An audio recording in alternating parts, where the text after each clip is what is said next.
వేయండి. మెత్తాలు వేగాక ఉల్లిపాయలు వేయాలి. ఉల్లిపాయలు కొంచెం ఎర్రబడ్డాక టమాటాలు వేయాలి.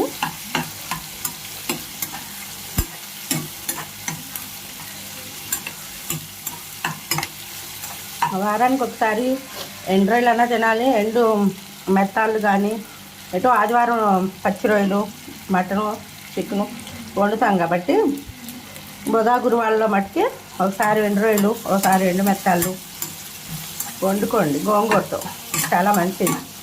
కూరగాయలు తినాలి, ఇవి తినాలి.